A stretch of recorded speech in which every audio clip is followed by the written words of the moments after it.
వీడియోలో కేంద్ర ప్రభుత్వం నుంచి 20 ప్రాక్టీస్ బిట్స్ చేద్దాం. వీరిలో ఎవరు ముఖ్యమంత్రిగా పదవిని చేపట్టకుండానే ప్రధానమంత్రిగా ఎన్నికైనారు?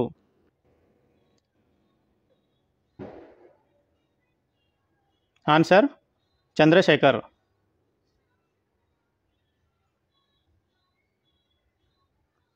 చంద్రశేఖర్ ప్రధానమంత్రిగా పదవీ కాలం నవంబర్ 1990 నుంచి జూన్ 1991.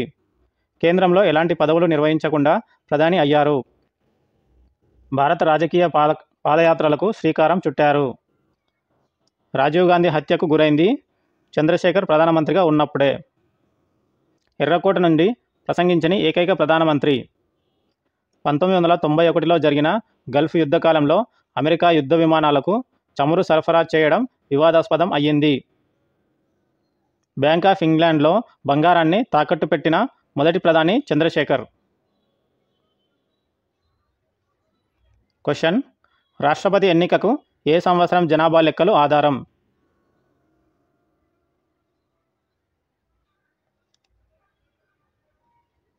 ఆన్సర్ 1971. ఎక్స్ప్లెనేషన్: 84వ రాజ్యాంగ సవరణ చట్టం 2001 ప్రకారం 2026 సంవత్సరం తర్వాత జనాభా లెక్కలు సేకరించే వరకు, అనగా 1971 జనాభా లెక్కలనే రాష్ట్రపతి ఎన్నికలలో ప్రామాణికంగా తీసుకోవాలి. 1971 నాటి దేశ జనాభా 54.93 కోట్లు. 84వ రాజ్యాంగ సవరణ చట్టం 2001 ప్రకారం లోక్సభ స్థానాలను, ఎమ్మెల్యే స్థానాలను 2026 సంవత్సరం వరకు పెంచరాదు. ఈ సవరణ 21 ఫిబ్రవరి 2002 నుంచి అమలులోకి వచ్చింది. రాష్ట్రపతి ఎన్నికలలో పాల్గొనే ఎంపీ మరియు ఎమ్మెల్యేలకు విప్ జారీ.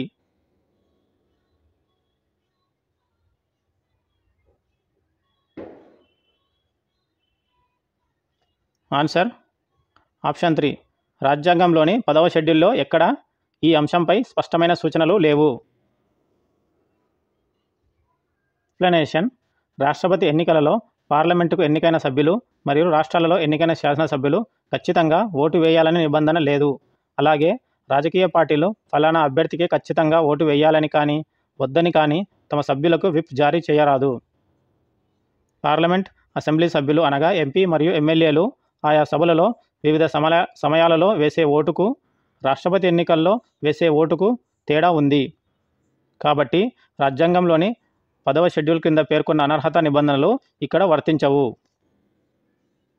రాష్ట్రపతి ఎన్నికలలో ఓటు వేసే వ్యక్తి తనకు ఇష్టం వచ్చినట్టు ఓటు వేయవచ్చు లేదా అసలు ఓటు వేయకుండా కూడా ఉండవచ్చు అని కేంద్ర ఎలక్షన్ కమిషన్ ఎన్నోసార్లు వివరణాత్మక పత్రికా ప్రకటనలను జారీ చేసింది. రాష్ట్రపతి కార్యనిర్వాహక అధికారాల గురించి ఈ క్రింది వాటిలో సరికానిది ఏది?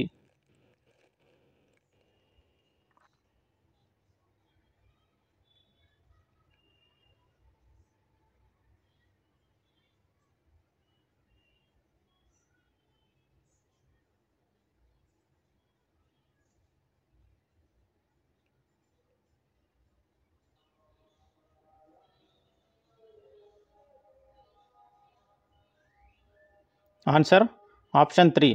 ఆర్టికల్ 83 ప్రకారం రాజ్యసభకు 12 మంది నిష్ణాతులను నామినేట్ చేస్తాడు. అనగా ఈ అధికారం శాసనాధికారాల కిందికి వస్తుంది. 1, 2, 4, 5 ఇవన్నీ కార్యనిర్వాహక అధికారాల కిందికి వస్తాయి. నెక్స్ట్ క్వశ్చన్: ఈ క్రింది వానిలో రాష్ట్రపతి యొక్క శాసన అధికారాలు కానిది ఏది?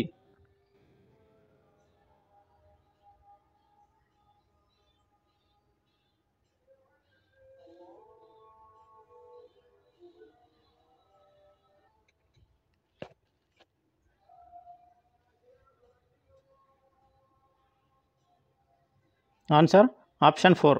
ఆర్టికల్ 78 ప్రకారం కేంద్ర మంత్రి మండలి చేసిన అన్ని నిర్ణయాలను ప్రధానమంత్రి రాష్ట్రపతికి తెలియపరచాలి. ఇది కార్యనిర్వాహక అధికారాల కిందికి వస్తుంది. మిగతావన్నీ 1, 2, 3, 5 ఇవి మొత్తం శాసన అధికారాల కిందికి వస్తాయి. నెక్స్ట్ క్వశ్చన్: రాష్ట్రపతి న్యాయపరమైన అధికారాల్లో కానిది ఏది?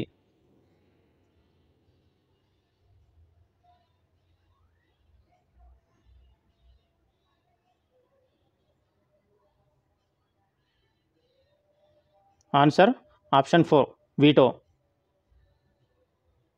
ఇక్కడ ఆప్షన్లో ఉన్నవి 1, 2, 3 మరియు 5 ఇవన్నీ రాష్ట్రపతి యొక్క క్షమాభిక్షకు సంబంధించినవి. ఈ వీటో ఒక్కటి మాత్రం ఒక బిల్లును తిరస్కరించాలా అనే దానిపైన ఆధారపడి ఉంటుంది.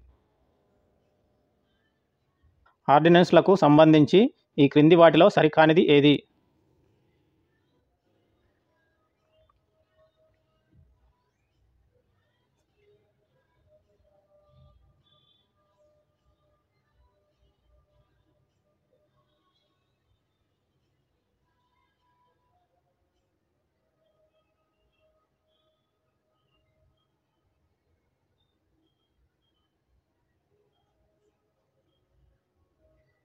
ఆన్సర్ ఆప్షన్ 2 ఆర్డినెన్స్ ద్వారా పన్ను చట్టాలు మార్పు చేయరాదు అని ఉంది కదా. యాక్చువల్ ఆర్డినెన్స్ ద్వారా పన్ను చట్టాల్లో మార్పులు చేయవచ్చు. ఇదొక్కటి తప్పుగా ఉంది, మిగతావన్నీ సరైనవే. అంటే ఆర్డినెన్స్ పౌరుల హక్కులకు విరుద్ధంగా ఉండరాదు. ఆర్డినెన్స్ ద్వారా రాజ్యాంగంను సవరించరాదు. ఒక సభ సమావేశంలో ఉండి మరొక సభ సమావేశంలో లేనప్పుడు కూడా ఆర్డినెన్స్ జారీ చేయవచ్చు. ఆర్డినెన్స్ జారీ అనేది రాష్ట్రపతి యొక్క నిరపేక్ష అధికారం కాదు. ఈ 1, 3, 4, 5 సరైనవే.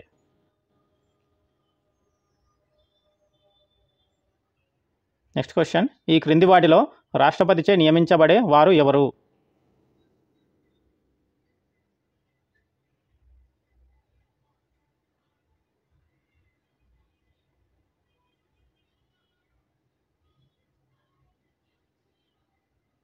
ఆన్సర్ ఆప్షన్ 4 అనగా A, B, C, D అందరూ రాష్ట్రపతిచే నియమించబడతారు.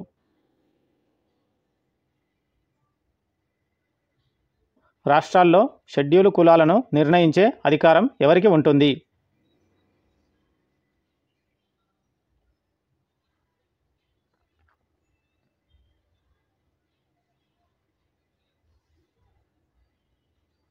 ఆన్సర్ రాష్ట్రపతికి మాత్రమే ఉంటుంది.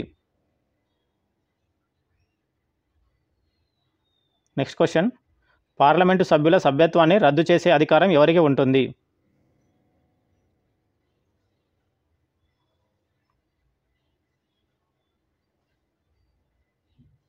ఆన్సర్ రాష్ట్రపతికి ఉంటుంది సభ్యుల సభ్యత్వాన్ని రద్దు చేసే అధికారం.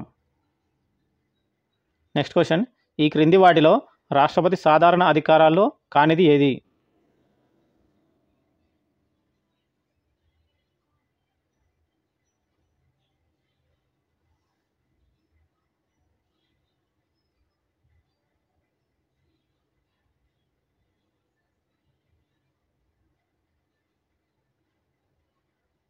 ఆన్సర్ ఆప్షన్ 4 ఏ మాత్రమే.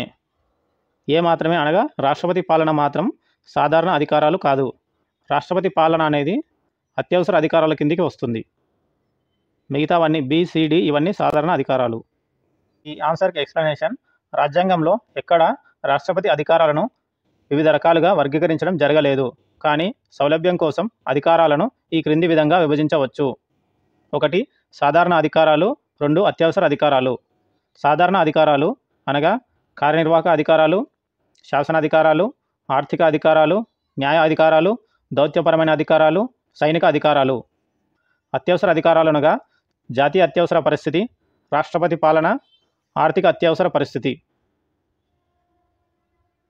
నెక్స్ట్ క్వశ్చన్, ఒక ఆర్డినెన్స్ జారీ చేసిన తర్వాత అందులో మార్పులు చేర్పులు చేయకుండా యథాతథంగా దానిని కొనసాగిస్తూ మరొక ఆర్డినెన్స్ జారీ చేయరాదు అనే తీర్పును సుప్రీంకోర్టు ఏ కేసులో పేర్కొన్నది?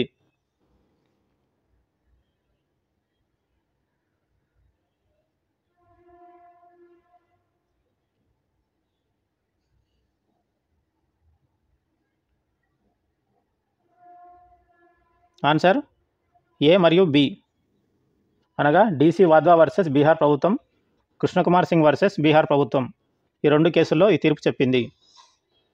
దీనికి explanation, 1987 DC Wadhwa versus Bihar ప్రభుత్వం కేసులో ఆర్డినెన్స్ జారీ చేసే అధికారంపై సుప్రీంకోర్టు సమగ్రమైన విస్తృతమైన తీర్పును వెలువరించింది.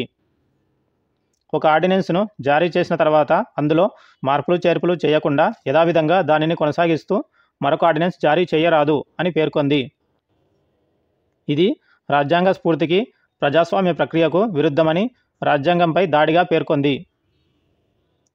నెక్స్ట్, కృష్ణకుమార్ సింగ్ వర్సెస్ బీహార్ రాష్ట్ర ప్రభుత్వం కేసు 2017. ప్రజా ప్రయోజనం, రాజ్యాంగ అవసరాల దృష్ట్యా మాత్రమే ఆర్డినెన్స్ జారీ చేయాలని, ఒక ఆర్డినెన్స్ను జారీ చేసిన తర్వాత అందులో మార్పులు చేర్పులు చేయకుండా యథాతథంగా దానిని కొనసాగిస్తూ మరొక ఆర్డినెన్స్ జారీ చేయరాదు అని ఈ కేసులో కూడా సుప్రీంకోర్టు పేర్కొన్నది.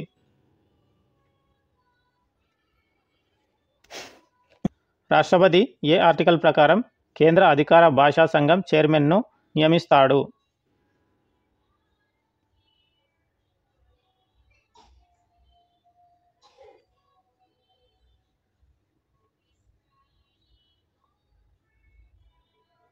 ఆన్సర్ 4, ఆర్టికల్ 344 ప్రకారం. నెక్స్ట్ క్వశ్చన్, కేంద్ర మంత్రిమండలి లేదా పార్లమెంట్ ఆమోదించి పంపిన బిల్లును రాష్ట్రపతి తన ఆమోదం తెలపకుండా కారణంతో కానీ కారణం లేకుండా కానీ తిరస్కరించుటను ఏమంటారు?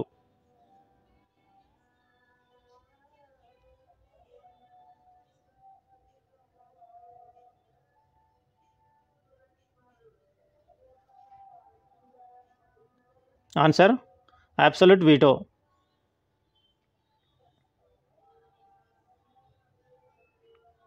ఈ ఆన్సర్కి ఎక్స్ప్లెనేషన్,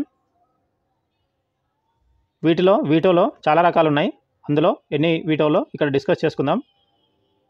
అబ్సల్యూట్ వీటో ఆల్రెడీ క్వశ్చన్లో వచ్చింది కాబట్టి ఇప్పుడు సస్పెన్సివ్ వీటో తెలుసుకుందాం. సస్పెన్సివ్ వీటో అనగా పార్లమెంట్ లేదా కేంద్ర మంత్రిమండలి ఆమోదించిన బిల్లులను రాష్ట్రపతికి పంపిస్తే రాష్ట్రపతి తన ఆమోదం తెలపకుండా అనేక సవరణలు, సలహాలు, సూచనలను చేస్తూ పునః పరిశీలనకై తిరిగి వెనుకకు పంపడమే suspensive veto. Pocket veto, parliament లేదా కేంద్ర మంత్రిమండలి చేత ఆమోదించబడిన బిల్లులు రాష్ట్రపతి ఆమోదముద్రకు పంపినప్పుడు ఆ బిల్లులను తిరస్కరించకుండా, పునఃపరిశీలనకు పంపకుండా, ఆమోదం తెలపకుండా రాష్ట్రపతి నిరవధికంగా తన నిర్ణయాన్ని వాయిదా వేస్తూ ఆ బిల్లులను తన దగ్గర అంటిపెట్టుకుంటాడు. దీనినే ప్యాకెట్ వీటో అంటారు.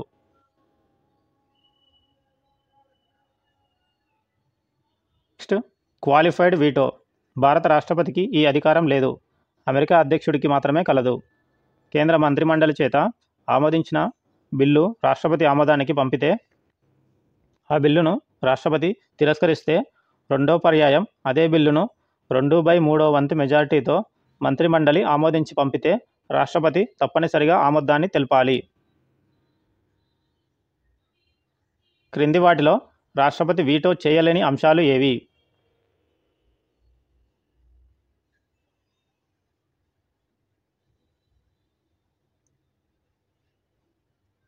ఆన్సర్ పైవన్నీ.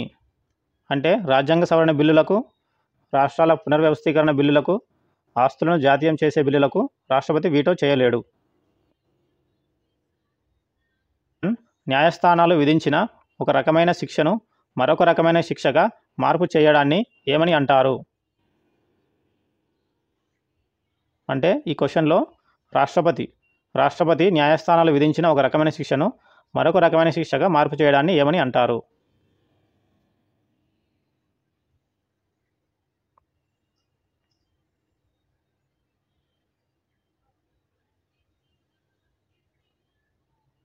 ఆన్సర్ కమ్యూటేషన్ అంటారు.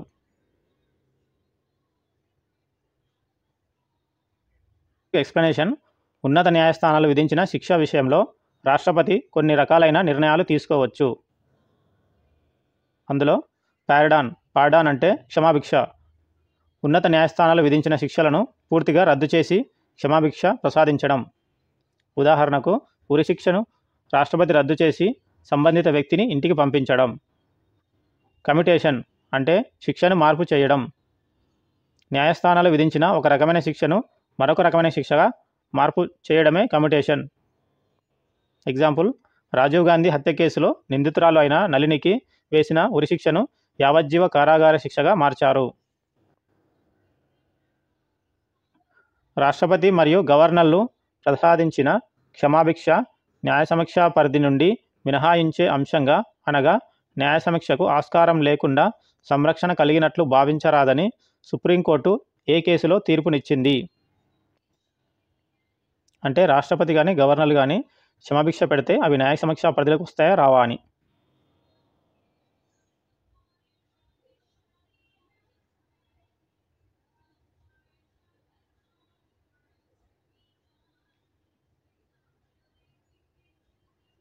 Answer option 4 Sudhakar versus state of Andhra Pradesh. ఈ కేసులో రాష్ట్రపతి గవర్నర్లు క్షమాభిక్ష పెడితే అవి న్యాయ సమీక్ష పరిధిలోకి వస్తాయి అని చెప్పి తీర్పు చెప్పడం జరిగింది. నెక్స్ట్ క్వశ్చన్, 4 సంవత్సరాల జైలు శిక్షను 2 సంవత్సరాలుగా తగ్గించడం అంటే ఇది ఏ రకమైన క్షమాభిక్ష కిందికి వస్తుంది?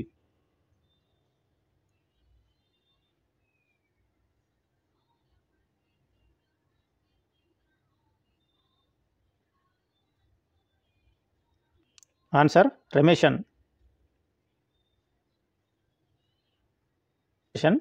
రెమిషన్ శిక్షను తగ్గించడం, శిక్ష స్వభావంలో మార్పు లేకుండా శిక్షాకాలంలో మార్పు చేసి తగ్గించడం. అదేవిధంగా ఇంకోటి కూడా తెలుసుకుందాం, రెస్పైట్ అనగా శిక్ష నుండి తాత్కాలిక ఉపశమనం.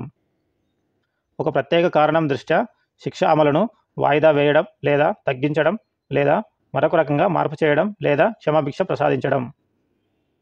ఉదాహరణకు తీవ్ర అస్వస్థతకు గురైన సందర్భం, మతిస్థిమితం కోల్పోవడం, గర్భిణీల విషయంలో, దీర్ఘకాలిక వ్యాధులతో బాధపడుతున్నప్పుడు అనగా ప్రత్యేక కారణాలతో కఠిన శిక్షలను సాధారణ శిక్షగా మార్పు చేయడం.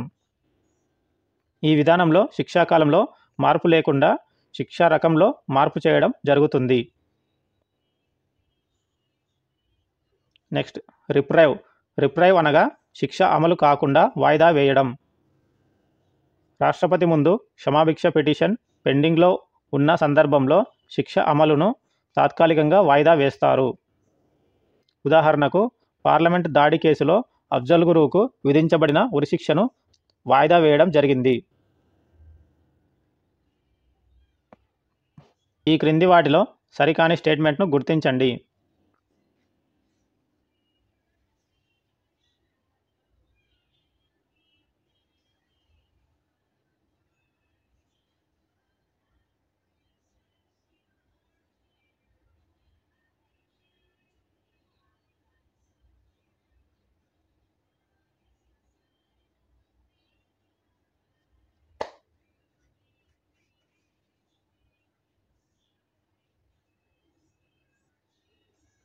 ఆన్సర్ ఆప్షన్ 1 72(1)(a) ప్రకారం రాష్ట్రపతి సైనిక న్యాయస్థానాల్లో విధించే సైనిక శిక్షలను రద్దు చేయగలడు, కానీ క్షమాభిక్ష పెట్టలేడు అని ఉంది కదా, ఇది యాక్చువల్ క్షమాభిక్ష పెట్టగలడు.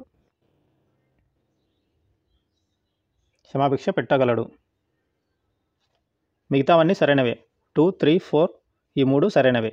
అంటే 72(1) ప్రకారం కేంద్ర చట్టాలను అనుసరించి విధింపబడే అన్ని శిక్షల విషయంలో రాష్ట్రపతి క్షమాభిక్ష పెట్టగలడు.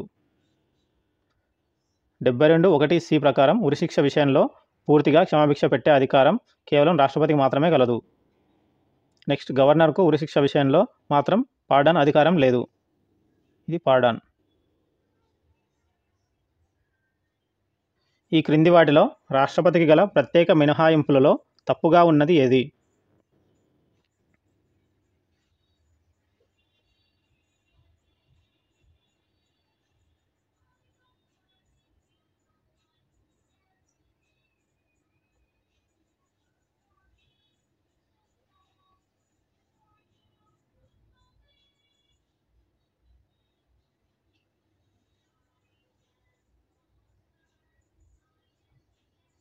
Answer option 5